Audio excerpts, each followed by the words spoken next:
बोधकथा. एक माणूस त्याच्याकडे असलेल्या डुकरासकट एका बोटीतून प्रवास करत होता. त्या बोटीत इतर प्रवाशाबरोबरच एक तत्वचिंतकही प्रवास करत होता. डुकराने आधी कधीच बोटीतून प्रवास केला नसल्याने ते अस्वस्थ होतं. सारखं वर खाली जात होतं. त्याचा सगळ्यांनाच त्रास होत होता.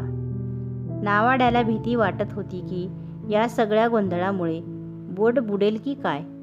जर डुक्कर शांत झालं नाही तर बोट बुडायची. ज्याचं ते डुक्कर होतं तो माणूसही अस्वस्थ होता, पण काही करू शकत नव्हता. तत्वचिंतक हे सगळं निरखीत होता.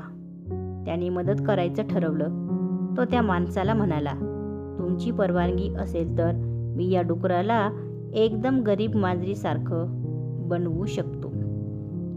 त्या माणसानं लगेच हो म्हटलं. मग त्या तत्वचिंतकाने 2 सहप्रवाशांच्या मदतीने डुकराला उचललं आणि पाण्यात फेकलं. डुकर जीवाच्या आकांताने पोहायला लागलं.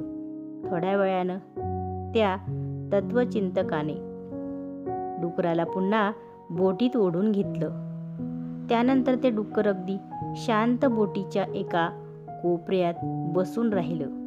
डुकराचा मालक आणि इतर प्रवासी हा बदल बघून अवाक झाले. मालकाने तत्वचिंतकाला विचारलं, आधी हे इतकं गोंधळ माजवत होतं आणि आता भिगी बिल्लीसारखं पडून आहे. हे कसं काय? तात्पर्य: तत्वचिंतक म्हणाला, दुसऱ्याचं दुःख स्वतः अनुभवल्याशिवाय कोणाला कळत नाही. मी जेव्हा या डुकराला पाण्यात फेकलं तेव्हा त्याला पाण्यात असलेल्या धोक्यांची जाणीव झाली आणि बोटीचं महत्त्व कळलं.